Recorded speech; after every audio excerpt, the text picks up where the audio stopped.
ناظرین، یہ کہانی نہ صرف ایک کہانی ہے بلکہ تیسری دنیا کے ممالک کے سیاستدانوں اور جرنیلوں کے لیے ایک سبق بھی ہے۔ یہ کہانی قوموں کے ترقی پانے کے راز سے بھی پردہ اٹھاتی ہے۔ دنیا کی ترقی یافتہ قوموں کی تاریخ ایسے واقعات سے بھری پڑی ہے۔ یہ کہانی برطانوی فیلڈ مارشل برنارڈ لا مونٹگومری سے متعلق ہے، جنہوں نے اپنی نوکری کا بیشتر حصہ میدان جنگ میں گزارا۔ فیلڈ مارشل مونٹگومری کو مونٹگومری آف العلمے اور ماؤنٹی کے نام سے بھی جانا جاتا ہے۔ انہوں نے پہلی اور دوسری جنگ عظیم میں اپنی بہادری کے انمٹ نقوش چھوڑے۔ فیلڈ مارشل مونٹگومری دوسری جنگ عظیم کے دوران کامیاب ترین اتحادی کمانڈر کے طور پر ابھرے۔ اس جنگ میں فیلڈ مارشل مونٹگومری نے کئی نامور جرنیلوں کے مقابل اپنی قائدانہ صلاحیتوں کا لوہا منوایا۔ جنگ کے دوران جب اتحادی افواج کو ہر محاذ پر پے در پے شکستوں کا سامنا تھا، اس وقت فیلڈ مارشل مونٹگومری نے اپنی حکمت عملی سے جنگ کا پانسہ اتحادی افواج کے حق میں پلٹ دیا۔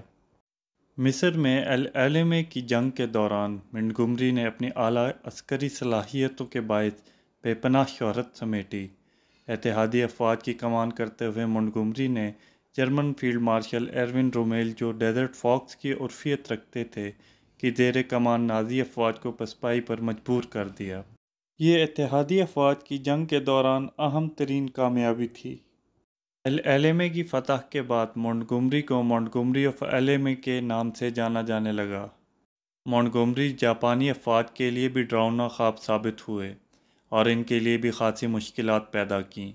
ان کی جنگی حکمت عملی آج بھی دنیا بھر کے عسکری سلیبس کا حصہ ہے۔ جنگ عظیم دوم کے بعد field marshal Montgomery British army کے کمانڈر ان چیف بنے۔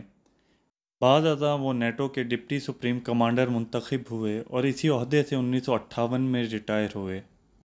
تعجب کی بات یہ ہے کہ ریٹائرمنٹ کے بعد مونٹگومری کے پاس رہنے کے لیے اپنا ذاتی مکان تک نہ تھا۔ وہ کرائے کے مختلف مکانات میں گزر بسر کرنے پر مجبور تھے۔ بڑھاپے میں مکانات کی بار بار تبدیلی نے انہیں انتہائی اذیت میں مبتلا کیا۔ پریشانی کے عالم میں ایک روز فیلڈ مارشل مونٹگومری وزیر اعظم ہاؤس 10 ڈاؤننگ اسٹریٹ جا پہنچے۔ وزیر اعظم نے مرکزی دروازے پر فیلڈ مارشل کا استقبال کیا اور انتہائی ادب اور احترام سے انہیں اپنے دفتر لے گئے۔ وزیر اعظم نے اس عظیم سپہ سالار کو کرسی پیش کی اور خود احترام سے ان کے سامنے کھڑے ہو گئے۔ باتوں کے دوران وزیر اعظم نے ان سے آنے کا سبب معلوم کیا۔ مونٹگومری نے اپنے بریف کیس میں سے ایک درخواست نکال کر وزیر اعظم کے سامنے رکھ دی۔ درخواست میں فیلڈ مارشل نے پہلی اور دوسری جنگ عظیم کے دوران اپنے کارہائے نمایاں تحریر کرنے کے بعد وزیر اعظم سے عرض کی کہ اب وہ بہت بوڑھے ہو چکے ہیں اور بار بار مکان تبدیل کرنے سے قاصر ہیں۔ اس کے علاوہ بڑھتی ہوئی مہنگائی کے باعث انہیں کرائے کی ادائیگی میں بھی دشواری کا سامنا رہتا ہے۔ محدود پنشن میں ان کا گزارا انتہائی مشکل ہے۔ ایسی صورتحال میں انہیں رہائش کے لیے یا تو ایک فلیٹ دے دیا جائے یا کچھ زرعی زمین الاٹ کر دی جائے۔